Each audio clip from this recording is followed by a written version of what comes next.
I thought I knew the man I married. For 12 years, David was my safe place. The one who held me when life got heavy. The one who promised forever with that gentle smile of his. We built our dream home together, a beautiful, 2-story house with a big backyard where we dreamed our future would grow, but dreams can hide the darkest secrets. It started with water damage in the living room after a bad storm. Nothing dramatic at first, just a small leak behind the built-in bookshelf. I called a local contractor, Mr. Ramirez, a quiet, honest man recommended by our neighbors. He came the next morning while I was at work. David had left early for a business trip, as he often did.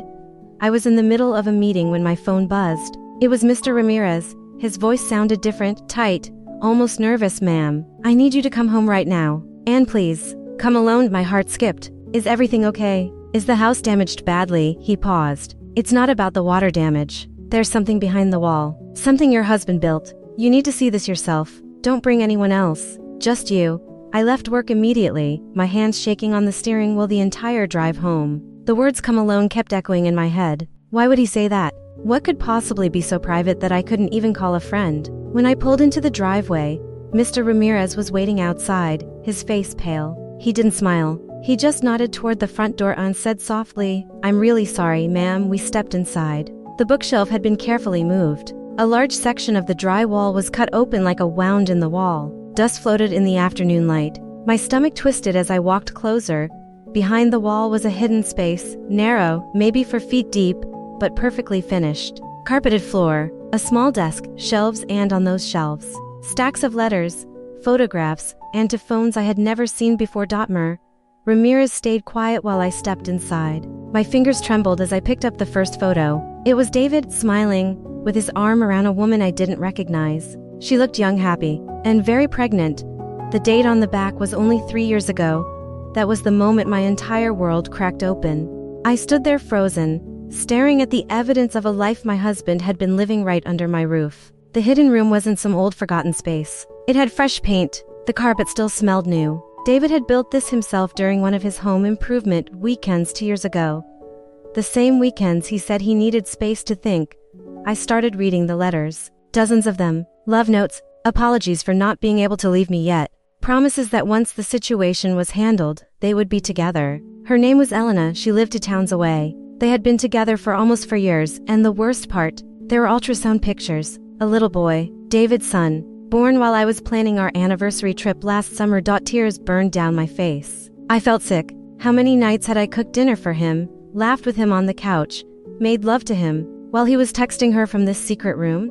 How many times had he stepped in here after kissing me goodnight, just to call her and say he loved her? Mr. Ramirez gently touched my shoulder. "I've seen a lot in this job, ma'am, but this is something else. I thought you should know." Before I closed it back up, I asked him to leave the wall open. I needed time. That night, I sat on the floor of that hidden room surrounded by the proof of my husband's double life. The pain was so deep it felt physical, like someone had reached into my chest and shattered everything inside. I kept whispering to myself, how did I miss this? David had always traveled a lot for work. I trusted him. I defended him when my friends said he seemed distant sometimes. I even ignored the late nights and the new password on his phone because I didn't want to be that wife.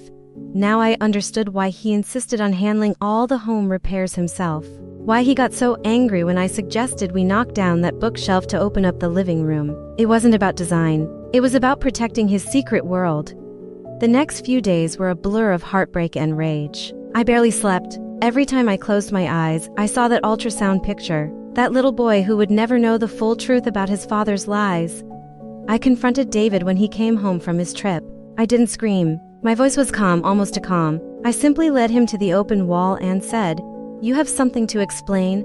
The look on his face, the color draining away, told me everything. He tried to deny it at first. Then he cried, he begged. He said it was a mistake, that he never meant for it to go this far, that he still loved me, but love doesn't build secret rooms. Love doesn't hide a whole other family. I felt broken, shattered into pieces I didn't know how to put back together. For weeks, I walked around the house like a ghost. Friends noticed I was different, but I couldn't bring myself to tell them the full truth yet. The humiliation burned too deep. Yet somewhere in that pain, a quiet strength started to grow. I realized I had two choices: stay broken in the house he had poisoned with lies, or turn this discovery into my turning point. I didn't destroy the house in anger. I did something much more powerful. First, I quietly gathered every piece of evidence from that hidden room: letters, photos, bank statements showing secret accounts, even recordings from one of the hidden phones. I made copies of everything. Then I met with a lawyer, a sharp, compassionate woman who had seen stories like mine before. She helped me understand my rights. Because we lived in a community property state and the house was in both our names, I had leverage. David begged me to keep it private. He offered to end things with Elena, to go to counseling, to give me whatever I wanted. But the trust was gone. The love I once felt had turned to ash. I filed for divorce. And I made sure the hidden room stayed exactly as it was, a silent witness. During the proceedings, my lawyer presented the evidence. The judge's face said it all. David's hidden double life, the secret child, the money he had been siphoning from our joint accounts to support another family. It all came out. He lost more than he expected. The house went to me. He had to pay significant alimony and child support for the son he had hidden from me. His reputation in our tight-knit community crumbled when the truth quietly spread through mutual friends. No dramatic public scene, just the slow, unstoppable weight of consequences. Elena reached out once. She was angry at first, but when she learned how long he had lied to both of us, her anger turned to sadness. We never became friends, but we both walked away knowing we had been played by the same man. As for David, last I heard, he moved to another state. The charming, successful husband everyone thought they knew became a cautionary tale. I kept the house, but I didn't keep the hidden room. After the divorce was final, I had Mr. Ramirez come back.